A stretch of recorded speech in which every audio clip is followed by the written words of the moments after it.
Joo, eli tämähän on ihan Turusta lähtöisin aikanaan tuossa 2008 vai 2009 pari kaverita pisti pystyyn, että silloin oli Åbo Akademia, Turun ammattikorkeakoulu, jotka lähti tämmöistä harrastottelua pelaamaan. Ja siitä sitten tuli sen verran isompi juttu, että nyt Helsingissä on ainakin 2 joukkuetta, Turussa 3 joukkuetta, Kotka, Jyväskylä, Lappeenranta.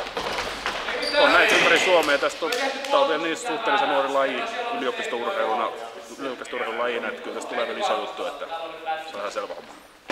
Tosiaan Junnan Niko kanssa niin otettiin ihan härkää sarvista niin sanotusti ja pistettiin yhteisö pystyyn vähän. Otettiin selvää, että kuinka paljon jengi kiinnostaa tää. Sinne tuli, meillä oli 55 ihmistä ringissä, ketä tästä on kiinnostunut ja laskettiin 25 eri äijää on käynyt reeneissä jo. Nyt on kaikki kulkenut kuitenkin sen verran hyvin ja saatu ja tehty paljon duunia. Ei tämä niin yksinään helposti tule tämä homma, mitä me ollaan saatu aikaiseksi vuorot. Kiitos Poomi Hannalle Salutyyltä, joka on meille järjestänyt. Tämä on kova työtä vaatinut. Tarkoitus olisi pelata tosiaan tammikuussa se peli Aalto Predatorsia vastaan.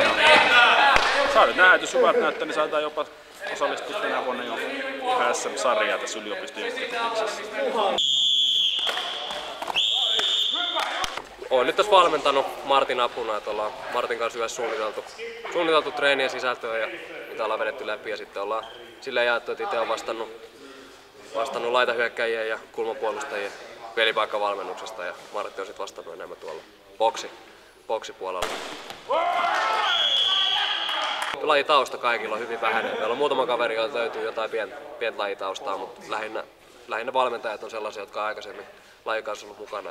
On hienoa nähdä, miten innolla äijät on tässä mukana ja välillä enemmän, välillä vähemmän äijiä mukana, mutta silti jokainen, joka paikalle tulee, niin aina todella innokas oppii uutta ja on se kans niinkö. Sitten saa itsekin onnistua se fiiliksi, kun näkee, että miten äijät oikeastaan onnistuu ja oppii uutta. Ja jenkkifutis on niin hieno juttu, että sitä on niinku hauska jakaa eteenpäin. No hauska on ollut ja vähän viikolle täytettä, että joka ilta kotonasta yksinä. Sama homma, että hyvin saatu porukkaa tänne nyt. Siihen tuo punttihommaa, niin hyvää vaihtelua väliin, jotain muutakin saa juosta.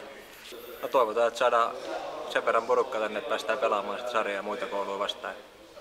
Pärjättäisikin niille. No nimenomaan, että saa tää ensiksi porukkaa kasaan ja kaikki innostaa ja puhalletaan yhteen hiileen ja saa pelit aikaiseksi. Niin tammikuussa meillä on tuloskin harkkapeli, että sitä kautta vähän tuntumaan itse lajiin ja jos saataisiin vähän innostusta, niin saa pyörimään tää homma paremmin.